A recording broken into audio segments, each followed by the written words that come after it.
మీరు ఏ గ్రామంలో వెళ్ళినా కనపడేటువంటి ప్రతి అభివృద్ధి కార్యక్రమం, ఏ మూల చూసినా సీసీ రోడ్లు కానీ, పంచాయతీ బిల్డింగ్లు కానీ, అదేవిధంగా లోకల్ షెల్టర్లు కానీ, ఇవన్నీ కూడా మా సిబ్బంది అందరం కూడా కష్టపడి పనిచేస్తున్నటువంటి వేతనాల రూపంలో తెచ్చినటువంటి దాంతో ఈ మెటీరియల్ తాలూకు నిధులు అనేటువంటి గవర్నమెంట్కి ఇస్తున్నాం మనం.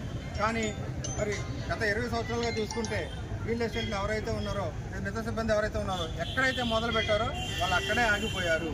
మమ్మల్ని ముందుకు తీసుకెళ్లే విధంగా ఎటువంటి సంక్షేమ కార్యక్రమాలు అమలు చేయడం లేదు.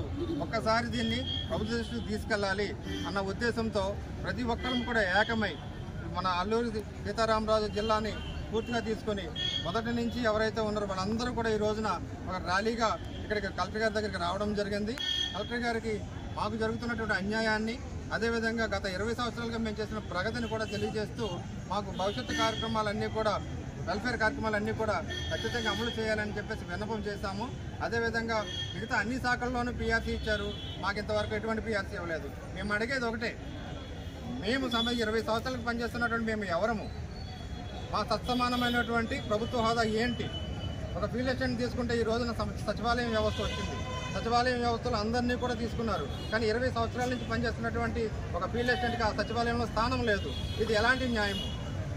అందువలనే ప్రతి ఒక్కరికి కూడా సంబంధించి సమానమైనటువంటి ప్రభుత్వ హోదా ఏంటో అనేటువంటి గుర్తించి సుప్రీంకోర్టు తీర్పు ప్రకారము సమాన పనికి సమాన వేతనం రూపేణ ఖచ్చితంగా ఆ విధమైనటువంటి వేతనాన్ని మాకు అందివ్వాలి. ఇవ్వనటువంటి ప్రతి వెల్ఫేర్ అంశాన్ని ఒక తీసుకుంటే గ్రాట్యుటీ లేదు. అన్ని శాఖల్లోని పీఆర్సీ ఇచ్చారు, మాకు పీఆర్సీ ఇవ్వలేదు. అన్ని శాఖల్లోని పదోన్నతులు ఉంటాయి, మాకు లేవు. అన్ని శాఖల్లోనూ హెల్త్ కార్డులు ఉంటాయి, మాకు లేవు. సో ఏవైతే లేవు అవన్నీ కూడా మేము ఈ రోజున కమిషనర్ గారికి నివేదించడం జరిగింది. అదేవిధంగా మిగతా అన్ని చోట్ల ప్లేన్లు అన్ని చోట్ల అంటే రాష్ట్రంలో మిగతా అన్ని చోట్ల కూడా 100 రోజులు పని ఇస్తుంటే మనము ఏఎస్ఆర్ జిల్లాలో 150 రోజులు పనిస్తున్నాము. మరి మాకు అందుకు తగ్గ వేతనానికి సంబంధించి ఏమిస్తున్నారు? కనీసం ఒక అలవెన్స్ ఇవ్వడం లేదు.